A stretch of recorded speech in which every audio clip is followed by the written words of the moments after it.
Hello everybody, Super Jordan Reviews here, and today we're going to talk about Toy Story 4. God, I've waited so long to do this. So Toy Story 4 is the not very anticipated sequel to the Toy Story trilogy. And a lot of people were really not excited about this film. And I can kind of get why, because in my opinion, excluding Toy Story 4 and everything, Toy Story 3 is definitely my favorite out of the Toy Story trilogy. I just have the most nostalgia with that film, and that one makes me feel like the most emotion when I watch any of the Toy Story films overall. And I agree, the ending was perfect to Toy Story 3. And honestly, I didn't really know how Toy Story 4 could have topped it. Now, without going into spoilers at all, Toy Story 4 did it. They somehow made this film more emotional than the last film. And I don't know how. And the story basically goes into the whole character of Woody overall. It's mainly about him. They don't really focus on the other toys that much. At best, Buzz does help with the plot a little bit, but for the most part, it's very Woody-eccentric. And along with some of the other new characters, and the return of Bo Peep as well. And I actually really like that they did this, even though it would have been nice to see characters like Ham, Jesse, and Slinky, and Potato Head come back and have a bigger role, as they're very likable characters. I think it probably would have hurt the film, because they would have tried to really hurt the film by cramming in a random subplot that was unnecessary, which I'm glad that they didn't do, because it probably would have hurt the film a lot. And even then, Buzz doesn't even have his own subplot. I mean, he has a running gag that I won't go into, but for the most part, it's just all about Woody. And it brings up very interesting concepts overall, like, without going into spoilers, of course. Like, what is the role of a toy in this kind of situation? Or specifically with, like, Forky, like, what is the role of a fork, or in this case a spork, I'm sorry, when the role that a spork has in life is tarnished and it has a new role given to it. And it reminds me of this quote I remember from Endgame, and it was more, you're supposed to be who you are and not who you're supposed to be overall. And I really like that they went into that different aspects of the film. It's very philosophical in a way, and I really enjoy that they did it. And then back to Woody, I think this is probably the best Woody's been in the entire series, which kind of says a lot, because all four films really do revolve around him overall. And he has a lot of very heroic moments and a lot of great character development. Again, I really don't want to go into details, because you have to watch the film for yourself in order to see how it is. Like, yeah, the Rotten Tomato score, you should listen to it. It's a must-see movie. It's probably one of the best films of the year.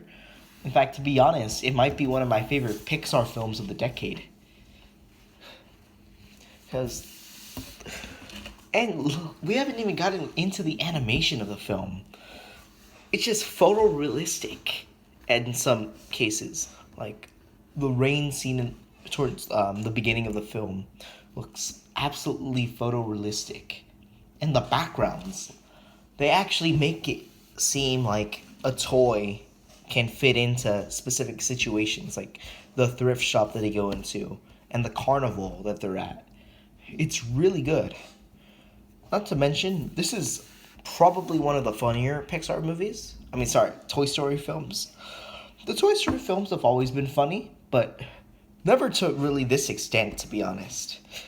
Maybe it's also because they got a lot of comedians in here, like Keanu Reeves, Key and Peele, mainly just them three. And they really bring in their A game when it comes to humor in this. Duke Kaboom had a lot of really funny moments, even though he doesn't have a huge role. he still makes the most of the scenes that he's in. Same with Ducky and Bunny. They were probably the funniest characters in the movie, and I think that they probably had the funniest part of the whole movie. I won't really. I mean, it was kind of obvious because they put that scene in the trailer, but it was still funny nonetheless in the movie. And then there's also the villain, Gabby Gabby, in this film.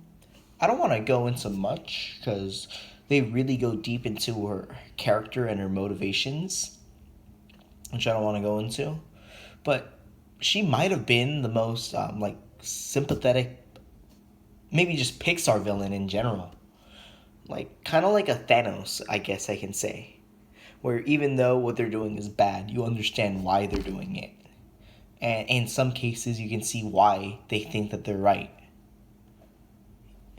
Now I think I still like Lotso a little more as a Pixar villain, but that just goes into how good that other film was, Toy Story 3. In addition, there are also the returning characters like Bo Peep. This was also probably the best Bo Peep's been in all of these films, but then again, it's not really saying much considering she barely did anything in the... Or, sorry, that's a little harsh. She didn't do much in the first two films, that's all. And they really do play with nostalgia a lot in the film, but they do it in a way that's not distracting to the overall experience. So I'd say give it a definite watch. In terms of where I'd put it in my Toy Story rankings, I'm still thinking about it since I've only seen Toy Story 4 once, and I've seen the other three films like tons of times. I've already lost count, especially Toy Story 3. I've seen Toy Story 3 at least like 30 times, hopefully, probably. Yeah. But as of now, I'd probably put it at my number 2, where I would go Toy Story 3 first, Toy Story 4 second, the original Toy Story third, and Toy Story 2 last. I'm sorry, Toy Story 2 fans.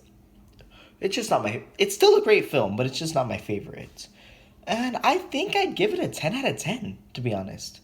Now, it's not perfect, but a lot of the 10 out of 10 movies I give aren't exactly perfect. And overall, there's only really one gripe I had with the film that...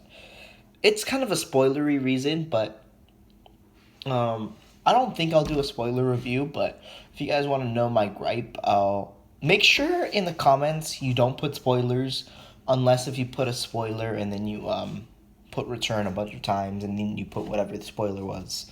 And if anyone's interested in knowing what my one gripe was in terms of the spoilers, I'll let you know. But anyways, thank you for watching, everybody, and I might make another review later on this week, but just make sure you stay tuned.